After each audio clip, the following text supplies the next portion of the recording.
Hey guys welcome back to my another mini blog. तो आज हूँ श्रावण फास्ट सोमवार जेनटा मुझे बहुत दिन अपेक्षा करी। फाइनाली से सोमवार आसीगला। तो यहाँ मुझे सकाल गाधी फाधी कर मंदिर जावा लगे रेडी हो गली। एक्चुअली मुझे श्रावण स्टार्ट होगा आगु यहाँ दाढ़ी मचा के छोट छोट करदेली क्या पर्यटन तो काटी नहीं हुए। तापर यहाँ मुझे बेलपत्र टोलवा लगे पलि आसली। एक्चुअली बेल गचरे बहुत पतंगी कीड़ा थिला तो से मुझे देखी चाहे कर बेलपत्र टोलुली यहाँ। देन मुई फूल आउ धूप चा टोलवा लगे गली।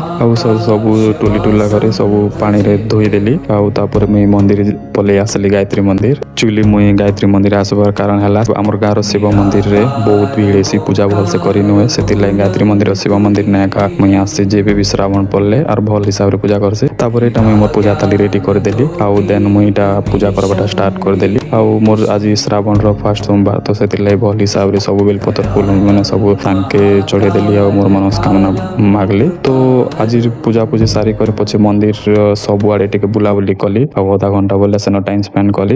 देखन बाबा यहाँ होम करवा लगे यहाँ सब सामान रेडी करूछन। इन बसबार बहुत इच्छा थिला बट घर ने काम थिला और लेट भी होता ना तो मुझे घर पलि आसली। आउ भूख भी लगी जाऊला 12:30 होता ना तो किसी खाइली आउ से तो मैं बाहर के टिके पलि आसली। बाहर टिके बसली आउ वर्षार मजा नौली देखी पाते बहुत वर्षा होता खरा होता 2 दिन तो वर्षा है बहुत भल लगला। तो यहाँ वर्षा होता से बेले हठात आउ थे खरा ही गला देखी पाते। तो आज मिनी ब्लॉग के मुझे एंड कर देखा नेक्स्ट मिनी ब्लॉग रे बाय।